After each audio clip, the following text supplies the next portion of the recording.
Welcome back again Puthiyugam FM ஸ்டேஷனில் இனியவர் நிகழ்ச்சி கேட்டு என்ஜாய் பண்ணிருக்கீங்க. டே ஆஃப் டெஃப்ல இன்னைக்கு வந்து பார்த்தீங்கன்னா வந்து வருணன் ஆனந்தி கூட நிறைய விஷயங்கள் கேட்டு என்ஜாய் பண்ணிட்டு இருக்கீங்க. இதை பற்றி பேசுறதுக்காக வந்து 2 கெஸ்ட் வந்திருக்காங்க. உங்ககிட்ட நம்ம நிறைய கொஸ்டின்ஸ்லாம் கேட்டு புதுசாக நிறைய விஷயங்கள் கற்றுட்டு இருக்கோம் இல்லையா? இன்ஃபேக்ட் எல்லாத்த பற்றியும் ஒரு பெர்செப்ஷன் இருக்கும், இப்படி தான் இருக்கும் அப்படி தான் இருக்கும்னு சொல்லிட்டு. பட் அதெல்லாம் உடச்சி இன்னைக்கு ஒரு புது விஷயமா வந்து நம்ம பார்த்துட்டு இருக்கோம் அப்படின்னு சொல்லலாம் இல்லையா? ஆமாம். ஸோ விசேஷ அமைப்புலேருந்து 2 பேரும் இருக்காங்க. அண்ட் சார் சொல்கிறது வந்து எல்லாத்தையும் வந்து நமக்கு இன்னும் இன்டர்பிரட் பண்ணி சொல்கிறதுக்காகவும் அண்ட் காது கேட்காதவங்களுக்கு ரொம்ப ஈஸியாக புரியறதுக்காகவும் அவங்களும் வந்து நமக்கு நிறைய விஷயங்கள் சொல்லிட்டு இருக்காங்க. ஸோ வந்து பேசலாம். எந்தெந்த மாதிரியான வேலைகளுக்கு வந்து நீங்கள் இந்த மாதிரி காது கேளாதவர் வந்து எப்படியெல்லாம் தயாராகணும்? இப்போ பார்த்தீங்கன்னா காது கேட்காதவங்க வந்து வாய்ஸ் ரிலேட்டடான ஒர்க்கு போக முடியாது. பிபிஓவில் வந்து வாய்ஸில் பேசணும் அந்த மாதிரி ஜாப்ஸ்லாம் அவங்களால பண்ண முடியாது. அதை தவிர மற்ற எல்லா வேலையும் அவங்களால பண்ண முடியும். ஓகே, நம்ம வந்து இவங்க இதுதான் கிடையாது. ஏன்னா பேச முடியாதுன்ற ஒரே காரணத்துக்காக அவங்க பேசி பழகாதனால அந்த வேலைக்கு மட்டும் போக முடியாது. அதை தவிர மற்ற எல்லா வேலையும் அவங்களால பண்ண முடியும். ஸோ பேசிக் இது வந்து பார்த்தீங்கன்னா கம்ப்யூட்டர்ஸ் தான். இப்போ இன்னைக்கு இருக்கிற ஜாப்ஸ் பார்த்தீங்கன்னா கம்ப்யூட்டர் இல்லாமல் எதுவுமே இல்லை. ஸோ அதனால பேசிக் கம்ப்யூட்டர் எல்லாமே அவங்களுக்கு ஸ்கில்ல வந்து தரோவாக கம்ப்ளீட்டாக நாங்கள் கிளியராக சொல்லி கொடுத்துருவோம். So Excel, PowerPoint, mail அனுப்புறது, எப்படி மெயில் செக் பண்ணணும், எல்லாமே கிளியராக அவுட்லுக்கில் எப்படி போய் இது பண்ணணும் எல்லாமே பண்ணிட்டுமாக்கும். பேசிக் இது தெரிஞ்சதுக்கப்புறம் அவங்க எந்த மாதிரி ஜாப்ஸ் போனாலும் இந்த ரிலேட்டடாக தான் பண்ணுவாங்க. ஸோ இங்கிலீஷ் நாலேஜும் இம்ப்ரூவ் பண்ணுறோம். இங்கிலீஷில் சைன் லாங்குவேஜில் எடுத்துக்கிட்டிங்கன்னா இப்போ அந்தந்த ரீஜனல் லாங்குவேஜ்க்கு ஏற்ற மாதிரி கொஞ்சம் மாறும், கொஞ்சம் மாறும். ஸோ இங்கிலீஷில் எப்படி பண்ணணும், ஏன்னா கம்பெனிஸ்க்கு போனதுக்கப்புறம் மேனேஜர்ஸ் வந்து இங்கிலீஷில் தான் அவங்க பண்ணுவாங்க, அதர் லாங்குவேஜில் பண்ண மாட்டாங்க. ஸோ இங்கிலீஷ் சைன் லாங்குவேஜ் எப்படி பண்ணணுன்றத கற்றுக் கொடுப்போம். சில டெஃப் கேண்டிடேட்ஸ் வந்து ஹைதராபாத்லேருந்து வந்திருக்காங்கன்னா அவங்க வந்து தெலுங்கில் அவங்க நல்லா பண்ணுவாங்க. அந்த சைன் லாங்குவேஜ் கொஞ்சம் கொஞ்சம் மாறும். கேரளாலேருந்து வரவங்களுக்கு கொஞ்சம் டிஃபர் ஆகும். தமிழ்நாட்டில் இருக்கவங்கள கொஞ்சம் டிஃப்ரெண்ட்டாக பண்ணுவாங்க. ஸோ இந்தியன்ஸ் ஸ்டாண்டர்ட் சைன் லாங்குவேஜ்ன்றது வந்து அந்தந்த ரீஜனலுக்கு ஏற்ற மாதிரி கொஞ்சம் கொஞ்சம் மாறும். ஒரே ஸ்டாண்டர்டான சைன் லாங்குவேஜ் இல்லை. ஸோ அந்த சைன் லாங்குவேஜ் இங்கிலீஷில் எப்படி பண்ணணுன்றதையும் கற்றுக் கொடுப்போம். ஓகே, பொதுவாக நீங்கள் வந்து என்னென்ன மாதிரியான வேலைகள் வந்து செய்ய முடியாது, என்னென்ன செய்யலாம் அப்படின்னு நீங்கள் ஏற்கனவே சொல்லியிருந்தீங்க. இன்னும் விளக்கமாக சொல்லணும்னா எந்தெந்த துறைகளில் உங்களுக்கு வேலை வாய்ப்பு அதிகமாக இருக்குன்னு நீங்கள் நினைக்கிறீங்க? இப்போ பார்த்தீங்கன்னா டேட்டா என்ட்ரி ஜாப்ஸ்லாம் நிறையா அதிகமாக பிபிஓ தான், வாய்ஸ் இல்லாமல் டேட்டா என்ட்ரி இருக்கும். ஸோ அதில் வந்து டேட்டா என்ட்ரி ஜாப்ஸ் நிறையா பண்ணுறாங்க.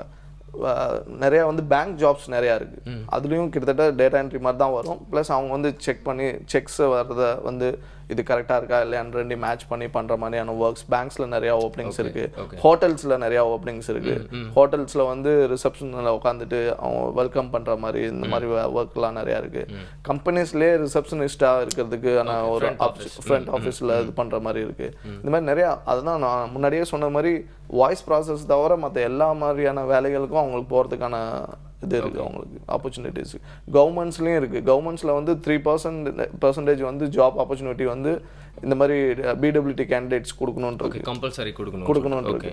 பட் இப்போ அந்த லெவலுக்கு யாரும் இது பண்ணுறதில்ல. ஸோ அவங்களோட டிமாண்ட்ஸ் என்னென்னா எங்களுக்கு 10% வேணும் இன்னும் நிறையா. ஏன்னா கிட்டத்தட்ட இப்போ தமிழ்நாட்டில் பார்த்துக்கிட்டிங்கன்னா 16 லட்சம் பேர் வந்து டெஃப் இருக்காங்க, டெஃப் ஆர்த்தோ இருக்காங்க. அதில் வந்து 15 லட்சம் பேர் வந்து டெஃப் கேண்டிடேட்ஸே இருக்காங்க. ஸோ எங்களுக்கு வந்து இந்த 3%லாம் பத்தாது. ஸோ எங்களுக்கு இன்னும் நிறையா வேணும், கவர்மெண்ட் ரிலேட்டட் ஜாப்ஸ் நிறையா வேணுன்ற மாதிரி இது பண்ணுறாங்க. ஸோ கவர்மெண்ட்லேயே அவங்களுக்கான அந்த கரெக்டான இது கிடைக்காதனால ப்ரைவேட்ஸில் வந்து நிறைய அவேர்னஸ் இல்லை.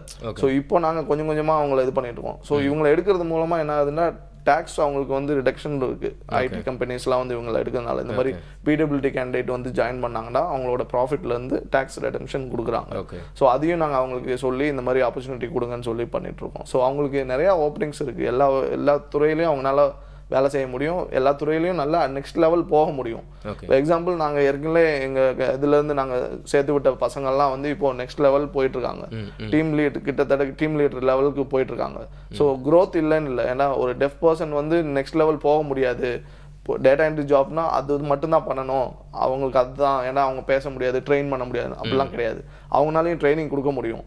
நார்மல் பர்சனுக்கு ட்ரைனிங் கொடுக்க முடியும். புதுசாக ஜாயின் பண்ணுற நார்மல் பர்சன்ஸ்க்கு வந்து ஏற்கனவே எக்ஸ்பீரியன்ஸாக இருக்கிற ஒரு டெஃப் கேண்டிடேட் வந்து ட்ரெயின் பண்ண முடியும். ஏன்னா அவங்க போர்டில் ரிட்டன் எழுதி காட்ட போகிறாங்க, இதுதான் பண்ணணும், என்ன ப்ராசஸ் பண்ணணுன்றத சிஸ்டமில் காட்ட போகிறாங்க. ஸோ அந்த லெவலுக்கு இருக்கிற பசங்களும் இருக்காங்க. நாங்கள் அனுப்பிச்ச பசங்களும் நெக்ஸ்ட் லெவல் போகிற பசங்க இருக்காங்க. ஸோ எல்லா ஃபீல்ட்லேயும் பேங்க்லேயும் சரி, ஒரு ஐடி கம்பெனிலையும் சரி, நெக்ஸ்ட் லெவல் போகிறதுக்கான ஆப்பர்ச்சுனிட்டி அவங்களுக்கு நிறையா இருக்குது. நல்லாவே வேலை செஞ்சுட்ருக்காங்க. ஸோ ஃபீட்பேக்ஸ் எங்களுக்கு கம்பெனிஸ்லேருந்து வர ஃபீட்பேக்ஸ்லாம் என்னென்னா நார்மல் பர்சன் விட நல்லாவே பண்ணுறாங்க. ஒரு பேங்க்லேருந்து ரீசெண்டாக எனக்கு நான் இப்போ போயிருந்தப்போ அந்த ஃபீட்பேக் என்ன சொன்னாங்கன்னா, நார்மல் பர்சன் வந்து ஒரு 2 months பண்ண வேண்டியதை 20 days இவங்க பண்ணிட்டாங்க. அதனால யூஎஸ்லேருந்து வந்து அப்ரிஷியேஷன் பண்ணாங்க, அவங்களுக்கு வந்து நல்லா பண்ணுறாங்கன்னு சொல்லிட்டு அவங்க எங்களுக்கு தேங்க் பண்ணாங்க. ஸோ இந்த மாதிரி பார்க்கும்போது இது அவங்கள்ட்ட இருந்து கேட்கும்போது வந்து இன்னும் எங்களுக்கு மோட்டிவேட்டிங்காக இருக்குது. இன்னும் நிறையா பசங்களை நம்ம ட்ரெயின் பண்ணணும், அனுப்பணும், அவங்க நல்லா ஒர்க் பண்ணணும், நல்லா அவங்க வந்து மற்ற நார்மல் பர்சனோட எக்ஸலாக அவங்க பெர்ஃபார்ம் பண்ணணுன்றது. ஸோ எங்களை பொறுத்தளவுக்கு 2 பேரும் ஈக்குவலாக தான் ட்ரீட் பண்ணுவோம். இப்போ மாற்றுத்திறனாளிகள் ஒரு பக்கம், அவங்களுக்கு வேலை கொடுக்குறவங்க இன்னொரு பக்கம், இவங்க 2 பேரையும் தவிர சமூகம் அப்படின்னு ஓவராலாக பார்க்கும்போது இவங்க இந்த வேலை தான் செய்யணும் அப்படிங்கிற மாதிரியான ஒரு பார்வை இருக்கா இல்லையா? ரொம்ப முக்கியமான கேள்வி கேட்டீங்க. ஏன்னா சமூகன்றது வந்து ரொம்ப முக்கியமான, நம்ம எல்லா கண்ட்ரிலையும் சரி நம்ம இந்தியாலையும் சரி சமூகம் தான் வந்து ஒருத்தரை வந்து எப்படி இருக்கணும் எப்படி இருக்கக்கூடாதுன்றதை வந்து தீர்மானிக்கிறாங்க. ஸோ எவ்வளோ தான் நம்ம வந்து இந்த மாதிரி டெஃப் கேண்டிடேட்ஸை தேடி பிடிச்சி அவங்களுக்கு ட்ரைனிங் கொடுத்து அவங்க நல்ல வேலைக்கு கம்பெனிஸில் பேசி இது பண்ணாலும் சமூகம் வந்து அவங்கள வந்து வேறு மாதிரி ட்ரீட் பண்ணுறாங்க. ஸோ இவங்கெல்லாம் இவ்வளோ தான், இதுக்கு மேலே அவங்களால பண்ண முடியாதுன்னு. ஸோ அந்த மாற்றம் வந்தால் மட்டும்தான் ஈக்குவலாக இருக்காங்கன்றதை வந்து இது பண்ண முடியும். ஸோ இப்போ சமூகத்தில் என்ன நினைக்கிறாங்க, ஒரு காது கேட்க முடியாதவங்க என்ன வேலை பார்த்துருவாங்க, ஒரு நார்மல் பர்சனுக்கு ஈக்குவலாக காம்படிட்டேட்டாக அவங்களால ஒர்க் பண்ண முடியாதுன்னு தான் நினச்சிட்ருக்காங்க. பட் அது உண்மை கிடையாது. அவங்களாலையும் நார்மல் பர்சன் மாதிரி வேலை செய்ய முடியும், நல்லாவே நார்மல் பர்சனை விட பெட்டராகவே பண்ண முடியும்னு இதுக்கு முன்னாடி பேசும்போது நான் உங்கள்கிட்ட சொன்னேன். ஸோ அந்த மாதிரி இருக்கிற இதில் வந்து சமூகம் வந்து ரொம்ப முக்கியமான ஒரு இது வந்து ப்ளே பண்ணுது.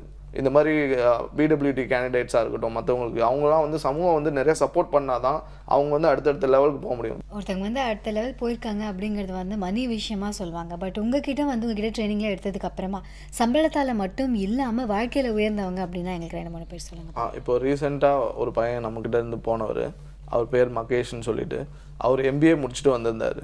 பட் ஆனால் வேலை வாய்ப்பு அவருக்கு எங்கேயுமே கிடைக்கல. ஸோ கடைசியாக விசேஷ்ன்றதை பற்றி தெரிஞ்சுட்டு வந்தார். ஸோ இந்த 1 month ட்ரைனிங்கில் வந்து அவருக்கு என்னென்ன ஸ்கில்ஸ் எதெல்லாம் லேகிங்காக இருக்கோ அதெல்லாம் கற்றுக் கொடுத்து ஆக்சிஸ் பேங்க்கில் வேலை வாங்கி கொடுத்தோம். ஸோ வேலை வாங்கி கொடுத்த உடனே வந்து அவர் வந்து ரொம்ப சந்தோஷமா, ஏன்னா MBA படித்தேன்னா வேலை இல்லாமல் எப்படி வேலைக்கு போக போகிறோம், என்ன பண்ண போகிறோம், ஏன்னா ஃபேமிலியை வந்து அவர் நம்பி தான் இருக்குது. ஸோ நம்ம சேலரி இருந்தால் தான் நம்ம ஃபேமிலியை நெக்ஸ்ட் லெவலுக்கு கொண்டு போக முடியும், ஒரு இதாக முடியும்ட்டு.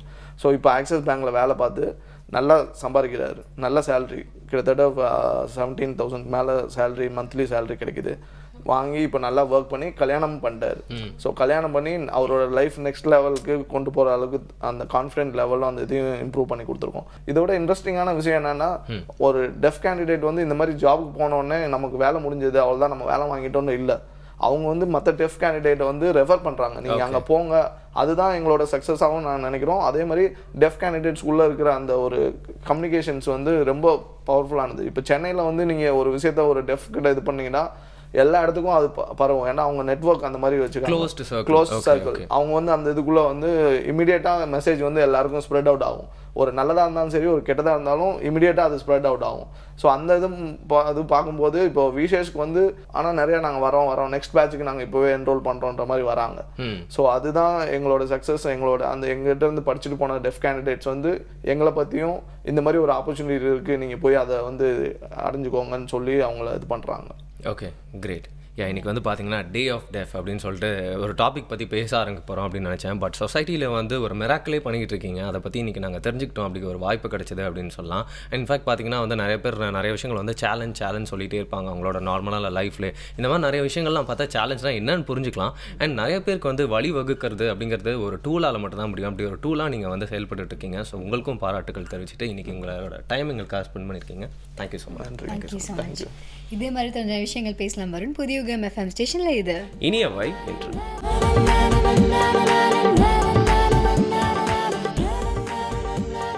Welcome back again. இனியவை நிகழ்ச்சியை புதிய FM ஸ்டேஷனில் கேட்டு என்ஜாய் பண்ணிருக்கீங்க. உங்கள் காலை வேலையை இன்ப வேலையை மாற்றிட்டு இருக்கிறது உங்கள் வருணன் ஆனந்தி அவர்கள். முழுசாக பேசி முடிச்சிருக்கு தமிழில். அது மட்டும் இல்லாமல் பார்த்தீங்கன்னா இந்த மாதிரி ஃபுல்லாக தமிழில் பேசி முடிச்சோன்னே எனக்கு என்ன டவுட் ஏற்படுது அப்படின்னா, தமிழ் எவ்வளோ ஈஸியாக கம்யூனிகேட் பண்ணக்கூடிய ஒரு லாங்குவேஜ். இதுவே வந்து சில பேருக்கு வந்து அதாவது வாய் பேச முடியாதவங்களுக்கு வந்து கற்றுக்கணும் அப்படின்னா வந்து அவங்களால கூட பேசிடலாம், ஏதாவது ஒரு வார்த்தை இல்லைனா சவுண்ட்ஸ்லாம் வச்சு. பட் அது எதில் இருக்கவங்க புரிஞ்சுக்கிறது அப்படிங்கிறது கொஞ்சம் கஷ்டமான விஷயம் இல்லையா?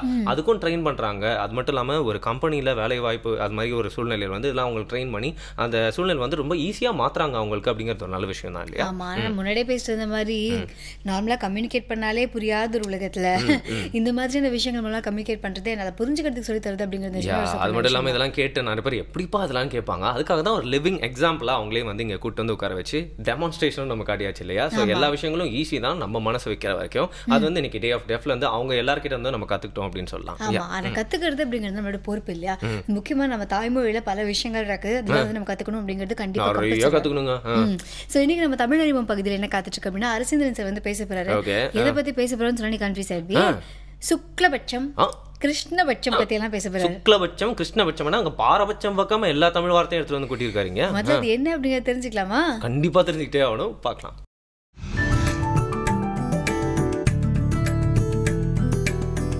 வணக்கம். நிகழ்ச்சியின் வாயிலாக உங்களை சந்திக்கிறதுல மிக்க மகிழ்ச்சி. ஐயா, நான் சொன்ன மாதிரி கிருஷ்ணபட்சம் சுக்லபட்சம் இது வந்து நம்ம வந்து சகஜமா சொல்லக்கூடிய இரண்டு சொற்கள் இல்லையா? அப்படின்னா என்ன அர்த்தம்? இதற்கும் தமிழுக்கும் இருக்கக்கூடிய ஒரு உறவு முறை பத்தி சொல்லுங்க ஐயா. தமிழிலே இருக்கக்கூடிய சொற்களுக்கு தமிழில் விளக்கம் சொல்கிறோம், பிற மொழியில் இருக்கிற சொற்களுக்கும் நாம் விளக்கம் சொல்கிறோம். அது எந்த அடிப்படையில் சொல்கிறோம்னா, அது திரிந்த தமிழ் அப்படிங்கிற அடிப்படையில் தான் அந்த மொழிகளெல்லாம் பார்க்குறோம். ஒரு தமிழ்ச்சொல் உலகத்தில் பல மொழிகளில் போய் கலந்துருக்கு, தமிழே பல மொழிகளாக மாறி இருக்குது. அதுதான் வரலாறு. அந்த அடிப்படையில் பார்த்தா இந்த நிலவை பற்றி சொல்லுகிற பொழுது இந்த சுக்லபட்சம் கிருஷ்ணபட்சம் அப்படின்னு சொல்கிறோம். இதில் மொத்தமாக இருக்கிறது சுக்லபட்சம், அதில் பட்சம் இருக்குது. கிருஷ்ணபட்சம் அதுலேயும் பட்சம் இருக்குது. அப்போ ஒரு பட்சம், ரெண்டுக்கும் ஒரு பட்சம் இருக்குது. சுக்ல கிருஷ்ண பட்சம் 3 சொல் இருக்குது. இப்போ நம்ம இதில் பார்த்தோம்னா சுக்லபட்சம் 2 சொல்லு, கிருஷ்ணபட்சம் 2 சொல்லு, 4 சொல்லு. 4லையும் பட்சம் வந்துச்சு, அதனால் ஒரு பட்சத்தை எடுத்துடலாம் இல்லைங்களா? அப்போ நாம் பார்க்க வேண்டியது சுக்ல கிருஷ்ண பட்சம். சரிங்களாம்மா? இந்த பகுதின்னா பார்ட் இல்லைங்களா? பகுதி பகுதியாக பிரிச்சுக்கிறோம். பகுதி இந்த பக்கம் நிற்காத அந்த பக்கம் நிற்காத அப்படின்னு சொல்கிறோம். பக்கம்னா ஒரு பகுதின்னு அர்த்தம் இல்லைங்களா? அந்த பக்கங்கிறது தமிழ் தானே? ஆமாம், நல்லா அந்த பக்கம் பார்த்து பேசுங்க, இந்த பக்கம் பார்த்து பேசுங்க. இந்த நிலவில் கதிரவனுடைய ஒளி, சூரியனுடைய ஒளி பட்டு ஒரு பகுதி நமக்கு தெரியுது, இன்னொரு பகுதி தெரியறதில்ல. எல்லாம் சுழன்று கொண்டே இருக்கின்றன. அண்ட கோடிகள் எல்லாம் கருப்பறை போலவும் அடுக்கடுக்காக அந்த உலகத்தில் வானத்தில் வெளியில் இருக்கக்கூடியதில் இந்த ஒளியான பக்கம், இந்த பக்கங்கிற சொல் தான் பட்சன்னு மாறினது. பக்கம். ஒருதலை பட்சமாக பேசாதீங்க அப்படின்னு சொல்கிறோம் இல்லைங்களா? பக்கம் ஒரு பக்கமாக பேசக்கூடாது, 2 பக்கமும் பார்த்து பேசணும். புரியுதுங்களா? இந்த பக்கங்கிற தமிழ்ச்சொல் பட்சம்னு மாறுது. ஏப்பா ஒருதலை பட்சமாக பேசுறிய, ஒருதலை பக்கமாக, இந்த பக்கம் பட்சன்னு தெரிஞ்சிச்சு. புரியுதுங்களா?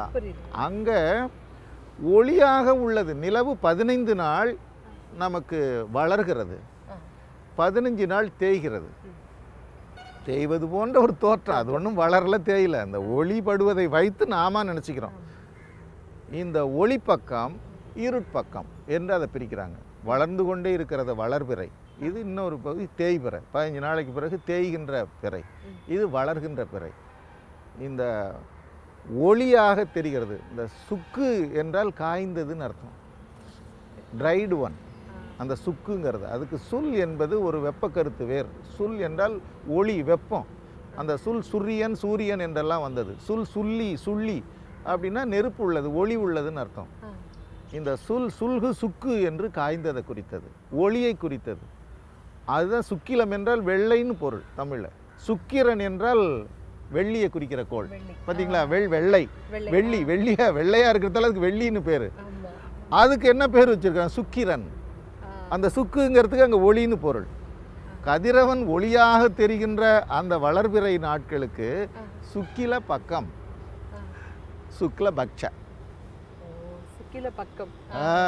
சுக்கு அது தமிழ் சொல். ஒளி, வெப்பம், அந்த ஒளி பக்கம், அதுதான் சுக்கிலபட்சம். திருப்பி நாம பார்க்க வேண்டியது கிருஷ்ணபட்சம். அந்த கிருஷ் என்பதற்கு கரியது என்பது பொருள். கரியதாக இருக்கிறது. கண்ணங்கரேன்னு இருக்குது. இந்த கன்னம் என்றாலே தமிழில் கருப்புன்னு பொருள்மா. கண்ணல் என்றால் கரும்பு. இன்றைக்கி இருக்கிறதெல்லாம் நமக்கு அந்த ஒட்டு கரும்பு, ஹைப்ரிட் வெரைட்டி. இந்த ஆலை கரும்பு இருக்குல்ல, அது முதல்ல கரும்பு அப்படி இருந்ததில்லை, கருப்பாக இருந்தது தான் கரும்பு. கரும்புன்னா கருப்பாக இருக்கிறதுன்னு பொருள்.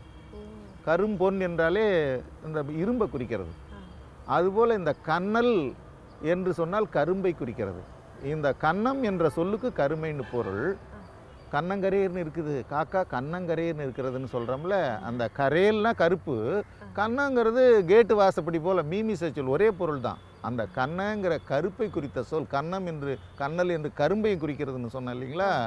அந்த கண்ணங்கிற அந்த கருமை குறித்த சொல் கர்ணன்னு தெரிஞ்சு கிறிஸ் என்று தெரிஞ்சிச்சாங்க போய். அந்த கிறிஸ், கண்ணன் வந்து கரியவன், கண்ணா கரிய நிற கண்ணா. அந்த கண்ணன் கர்ணன் என்று சொல்லப்படுவது, கிருஷ்ண என்று சொல்லப்படுவது. அந்த கன்னம் என்ற தமிழ், கரியதை குறித்த கன்னம் என்ற தமிழ் கர்ணன்னு தெரிஞ்சு, கர்ன்னு தெரிஞ்சு கிறிஸ் என்று தெரிந்து, கிருஷ்ணன்னாலே கரியவன் அர்த்தம். கிருஷ்ணமாரி, கருமாரி, புரியுதுங்களா. அந்த கிறிஸ் என்பது கர்ணங்கிற சொல்லிலிருந்து வந்ததுன்னு தான் அவங்க எழுதியிருக்காங்க. அந்த கர்ண என்பது கன்னம் என்ற தமிழ். கன்னம் என்றால் இதுவும் கண்ணம்தான், அதுக்கு பொருள் வேற. ஆனால் அந்த கன்னம் என்பது கண்ணங்கரேர்னு இருக்கிற அந்த கரியது. எனவே கர்ண பக்கம், கர்ண பக்கம் கிறிஸ் என்றாகி கிருஷ்ண பட்சம்.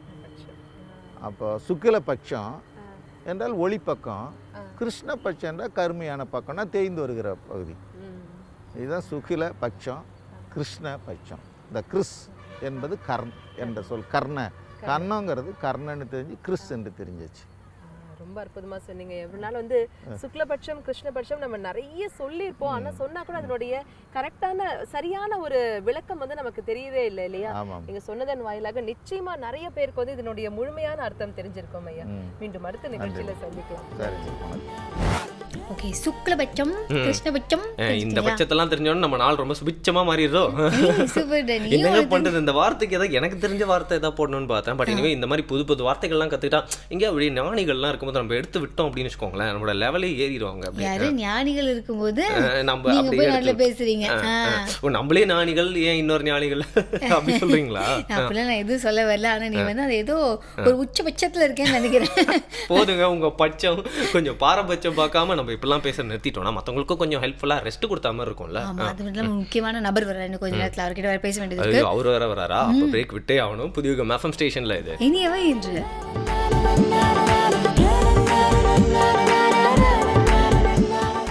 பார்த்தீங்கன்னா வந்து நிறைய விஷயங்கள் இப்போ கல்வெட்டை படிக்கணும்னா கூட அதுக்கு ஒரு படிப்பு இருக்குது தெரியும்ல, அதெல்லாம் டெரைவ் பண்ணி நம்மளுக்கு புரிகிற மாதிரி அதெல்லாம் வந்து டீகோட் பண்ணுறது அப்படின்னு சொல்லுவாங்க. பட் எனவே இந்த மாதிரி சங்கேத மொழிகள், ஃபார் எக்ஸாம்பிள் டே ஆஃப் டெஃப்ல வந்து அவங்களோட மொழியெல்லாம் வந்து இப்போ காமிச்சாங்க இல்லையா, எப்படி அவங்க சைன் லாங்குவேஜில் பேசுகிறாங்க, நிறையா சவுண்ட்ஸ்லாம் வச்சு பேசுகிறாங்கன்னு சொல்லிட்டு இதெல்லாம் புரிஞ்சுக்கிறது அப்படிங்கிறது வந்து குட்டி ட்ரைனிங் மூலியமாக வந்து ஒரு அளவுக்கு தான் முடியுமே தவிர நிறையா வந்து ஒரு பரவலாக அதை வந்து ஃபுல்லாக புரிஞ்சுக்க முடியாது. ஸோ அதுக்கு ரொம்ப யூஸ்ஃபுல்லாக ஹெல்ப்ஃபுல்லாக இருக்க மாதிரியான ஒரு வெப்சைட் தான் எனக்கு எடுத்துகிட்டு வந்திருக்கேன்.